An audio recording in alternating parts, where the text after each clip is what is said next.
चीज़ पराठा बनाने के लिए मैंने लिया है 1 टेबलस्पून ऑयल।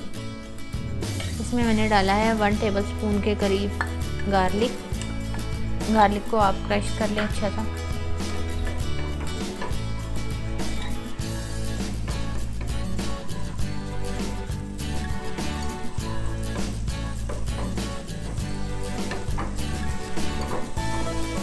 हल्का हल्का सा आपने गार्लिक को भून लेना है।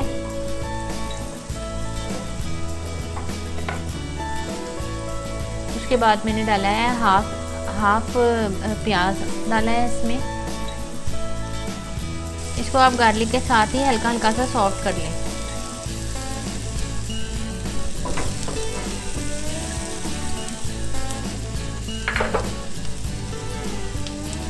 ये मैंने बोनलेस चिकन लिया है, इसका मैंने कीमा करवा लिया था। अगर आपने कीमा नहीं करवाना तो आप इसे छोटे छोटे क्यूब्स में भी काट सकते हैं, लेकिन इसे आपने जो इसकी कटिंग करनी है वो बहुत छोटे छोटे पीसेस में करनी है।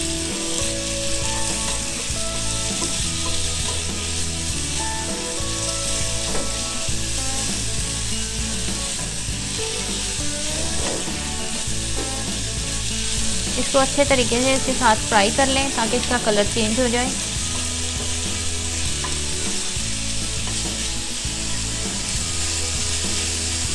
ये देखें इसका कलर चेंज होना शुरू हो गया है। इसका जब पूरा कलर वाइट हो जाए फिर आपने इसमें बाकी चीज़ें ऐड करनी हैं।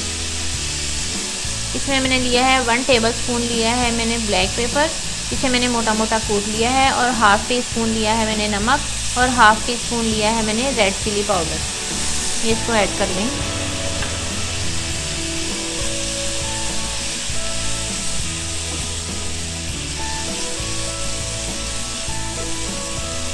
वन टेबल स्पून मैंने लिया है सोया सॉस,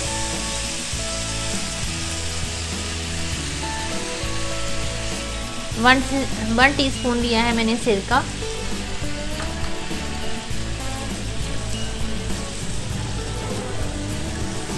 को अच्छे तरीके से आप मिक्स कर लें।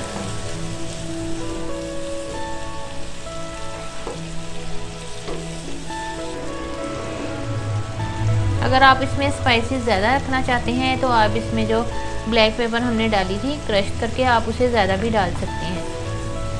मैंने 1 टेबलस्पून डाला था, आप उसे हाफ़ टी स्पून और ऐड कर सकते हैं उसमें।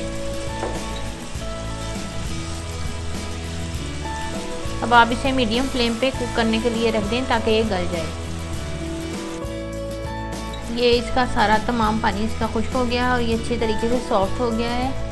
इसको मैंने 5 मिनट के लिए कवर करके रख दिया था। अगर आप देखें कि ये अभी गला नहीं है तो इसे 5 मिनट के लिए और कवर करके रख सकते हैं। ये अच्छे तरीके से देखें सॉफ्ट हो गया है। इसमें जो आप बड़े बड़े से पीस देख रहे हैं, अगर आपको लगे कि ये ज़्यादा बड़े हैं तो आप इसे अच्छी तरीके से छोटे छोटे से इस तरीके से कर सकते हैं, ताकि हम जो फिलिंग इसमें करेंगे, चिकन की जो फिलिंग करेंगे वो बाहर ना निकले।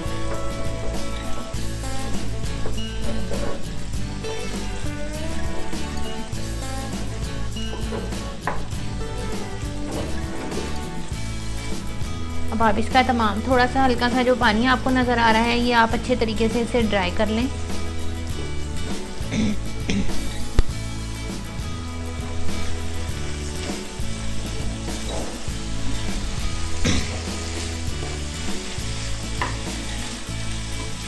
ये देखें इसका पानी ड्राई होना शुरू हो गया है।